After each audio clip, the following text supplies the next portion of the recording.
우리는 지금까지 고린도 교회에 나타난 여러 가지 실제적인 문제들을 다 살펴보았습니다. 고린도전서 1장부터 4장까지는 고린도 교회 안에 있는 분열의 문제를 다루고 있습니다. 그리고 5장에서는 음행의 문제, 6장에서는 믿음의 형제끼리 세상 법정에 고소하는 일에 대해서 말을 했습니다. 그리고 7장부터 15장까지는 고린도 교회 성도들이 바울에게 질문한 내용에 관한 것에 대한 대답을 하는 내용입니다. 그 중에 7장은 결혼을 해야 할지 말아야 할지 거기에 관한 질문을 했고, 8장부터 10장까지는 우상의 제단에 바쳐진 그 제물을 먹는 문제에 관한 그런 말씀을 기록을 해 놓았습니다. 그리고 11장부터 14장까지는 공예배 시간에 일어나는 문제에 대해서 말씀을 하고 있습니다. 그 중에 11장 전반부에서는 여자가 공예배 때 머리에 수건을 쓰는 것에 대해서 말씀을 하고 있고, 또 11장 후반부에서는 공예배 때 이 성찬식을 하는 문제에 대해서 말씀을 하고 있습니다. 그리고 12장부터 14장까지는 공예배 시간에 은사를 사용하는 부분에 대해서 교훈을 주고 있습니다. 이제 15장에 가서는 이제 부활에 관한 말씀을 했죠. 오늘부터 이제 16장을 살펴볼 것인데, 16장은 고린도전서의 마지막 종결 부입니다. 그 중에 오늘 본문은 예루살렘 교회를 위한 그 연보를 사도 바울이 고린도 교회를 이제 방문할 것을 이야기를 하면서 또 연보를 준비해 놓아라는 말씀을 하고 있습니다. 그리고 함께 디모데를 그들에게 보낸다고 하고 있죠.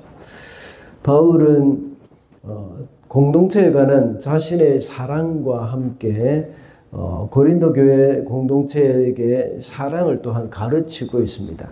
그래서 예루살렘 교회를 위한 헌금도 지시하고 있고, 디모데를 잘 배려해 줄 것을 말하고 있습니다. 그리고 자신도 역시 그곳에 가서 그들과 함께 오랫동안 교제를 나누고 싶어하는 마음을 가지고 있습니다.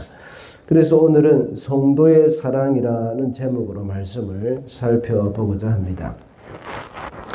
첫째로, 성도의 사랑은 밖으로 흘러가야 합니다. 3절 말씀입니다. 내가 그리로 가게 되면 그때에 여러분이 선정한 사람에게 내가 편지를 써주어서 그가 여러분의 선물을 가지고 예루살렘으로 가게 하겠습니다. 그 당시에는 예루살렘 지역에 큰 흉년이 있었습니다. 이 일은 사도행전 11장에 잘 나타나 있습니다. 그래서 여러 지역에서 예루살렘 교회를 위한 헌금을 하기도 했습니다. 그때도 역시 예루살렘 교회를 위한 헌금이 또 필요했던 것 같습니다. 그래서 사도 바울은 고린도 교회 성도들에게 예루살렘 교회를 위한 헌금을 지시했던 것을 알 수가 있습니다. 사도 바울은 이렇게 고린도 교회 성도들에게 말을 하면서 그들의 사랑이 예루살렘 교회까지 흘러가도록 한 것이죠. 고린도 교회뿐만 아니라 1절에 보면 갈라디아 교회에서도 역시 헌금할 것을 지시했습니다. 그리고 고린도후서 8장 2절에 보면 빌립보 교회에서도 역시 예루살렘 교회를 위해서 헌금을 했다는 것을 알 수가 있습니다. 특별히 빌립보 교회는 극한 가난이 풍성한 연보를 넘치도록 하게 했다 하는 말을 하고 있습니다. 이와 같이 성도의 사랑은 안에서만 이루어지는 것이 아니라 밖으로까지 흘러가야 합니다. 무엇보다도 우리 공동체 안에 그 사랑이 잘 흘러가고 또 서로 돌보는 마음이 있어야 하지만, 우리 공동체 안에서 그것이 있어야 하지만 또한 거기에만 그쳐서는 안 되고 밖으로도 계속 흘러가야 한다는 것입니다. 우리 주위에 어려움을 당하고 있는 곳이 없는지 그것을 잘 살펴야 합니다. 그래서 가능하면 외부로 많이 흘러보내야 합니다. 자주 말씀을 드리지만 우리의 필요를 다 채우고 나서 다른 사람을 도우려고 한다면 우리는 평생 도울 수가 없습니다. 성교도 마찬가지입니다. 왜냐하면 우리의 필요는 끊임이 없기 때문입니다. 이거 끝나고 나면 또 다른 필요가 생기게 되고 그런 것이 계속 돌아갑니다. 그래서 조금 전에 언급한 바와 같이 빌립보 교회 성도들은 극한 가난이 있었지만 풍성한 연보를 했던 것입니다. 가난해서 자신의 필요도 채워야 하지만 그것보다는 밖으로 흘러보내는 것이 중요하기 때문입니다. 그뿐만 아니라 빌립보 교회 성도들은 사도 바울을 위해서도 끊임없는 아낌없는 헌금을 했던 교회입니다.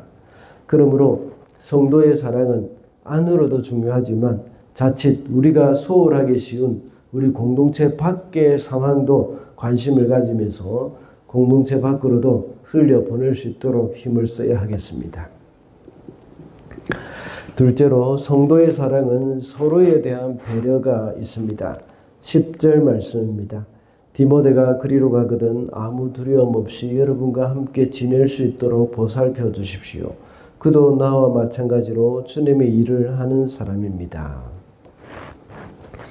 사도 바울은 자신이 직접 고린도 교회로 가는 것을 미룬다고 했습니다.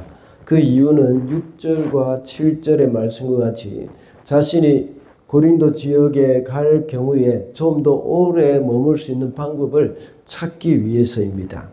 그리고 또한 에베소 교회에 좀 더 해야 할 일들이 많이 있기 때문이라고 말씀하고 있습니다. 그 대신 디모데를 보내겠다고 합니다. 디모데는 아직 나이가 어리고 경험이 작은, 경험이 별로 많이 없는 그런 목회자였습니다. 그렇지만 디모데가 가면 아무 두려움 없이 고린도 교회 성도들과 함께 잘 지낼 수 있도록 보살펴 주라고 말을 합니다. 디모데를 향한 배려를 부탁하고 있는 것입니다. 저를 비롯해서 목회자라고 해서 모든 면에 성숙한 것은 아닙니다. 목회자도 연약한 인간이기 때문에 단점도 많고 또 성숙되지 못한 부분도 있습니다. 저는 신학교 다니면서 교육전자서로 사회를 할 때에 담임 목사님은 무슨 문제든지 답을 다 가지고 있는 줄 알았습니다. 그런데 부목사가 되었을 때는 이 담임 목사님도 좀 실수가 많구나 하는 생각을 가지게 되었고 참 연약한 부분이 있다는 것을 알게 되었습니다. 그러다가 제가 담임 목사가 되고 보니까 전혀 달랐습니다. 우리 성도님들이 오히려 나의 연약함을 많이 참아주고 있다 하는 그런 생각이 많이 듭니다. 담임 목사를 비롯한 교육자도 이렇게 부족한 부분과 또 연약한 부분이 많습니다. 성도들도 마찬가지입니다. 성도의 사랑은 서로를 배려하고 기다려주고 참아주는 것이 필요합니다. 우리 가운데는 연약한 부분이 없는 사람들이 없습니다. 그 연약함을 덜쳐내기보다는 그 연약함을 알고 서로 배려해 주는 것이 필요하다는 것입니다. 마지막으로 성도의 사랑은 사려가 깊어야 합니다. 12절 말씀입니다. 형제 아볼로에 대해서 말하겠습니다. 내가 그에게 다른 형제들과 함께 여러분에게 가라 하고 여러 번 권하였지만 그는 지금 갈 마음이 전혀 없습니다. 그러나 적절한 때가 오면 갈 것입니다. 사도 바울은 고린도 교회를 개척한 사람입니다. 그리고 아볼로는 그 교회의 담임으로 있었던 사람입니다.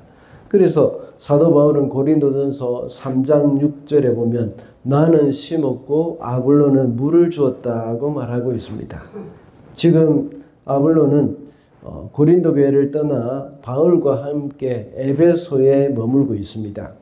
그런데 방금 읽은 12절에서 아볼로에 대해서 말하겠습니다 라고 기록되어 있습니다. 교회 성도들이 아볼로가 속히 그들에게 오기를 요청했다는 것을 우리가 짐작할 수 있습니다. 아마 그 중에 있었던 아볼로파 사람들의 요청이었던 것 같습니다. 그래서 사도 바울도 역시 아볼로가 고린도 교회로 돌아갈 것을 몇 번 권하였지만 그는 지금 갈 마음이 전혀 없다고 했습니다. 아볼로가 갈 마음이 없는 이유가 무엇일까요? 고린도 교회를 다ним하면서 워낙 상처를 많이 입고 고생을 했기 때문일까요? 네, 그것이 아닙니다. 고린도 교회가 분열이 일어나서 바울파, 아볼로파, 게바파가 있었다고 했습니다. 아볼로가 만약 지금 가면 그 교회 안에 아볼로를 지지하던 사람들이 힘을 더 얻어서 자신의 입지가 더 커질 수도 있었습니다. 그러나 아볼로는 교회를 위해서 그렇게 하면 안 되기 때문에 가지 않았던 것입니다. 그렇다면 사도 바울은 왜 아볼로를 보내려고 했을까요?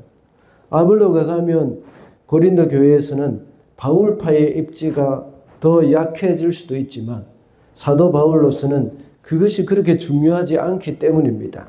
오직 교회의 유익을 위해서라면 자신의 입지가 그리 중요하지 않다는 생각을 했기 때문입니다. 그래서 더 이상 파가 생기지 않기를 원했고 분열이 없기를 원했던 것이죠. 사도 바울과 아볼로는 서로에 대해서 그리고 교회에 대해서도 역시 사려 깊은 생각을 했던 것을 우리가 볼 수가 있습니다. 성도의 사랑은 이렇게 서로에 대한 생각과 배려가 깊어야 한다는 것을 우리는 명심해야 하겠습니다. 이것이 바로 건강한 공동체이고 성도의 사랑이라고 할 수 있습니다. 말씀을 맺겠습니다. 오늘은 성도의 사랑이라는 제목으로 말씀을 살펴봤습니다. 성도의 사랑은 밖으로 흘러가야 하고 서로에 대한 배려가 있어야 한다고 했습니다. 그리고 성도의 사랑은 사려가 깊어야 한다고 했습니다. 서로 간에 깊은 사랑이 넘치는 우리 주사랑교회가 되었으면 좋겠습니다.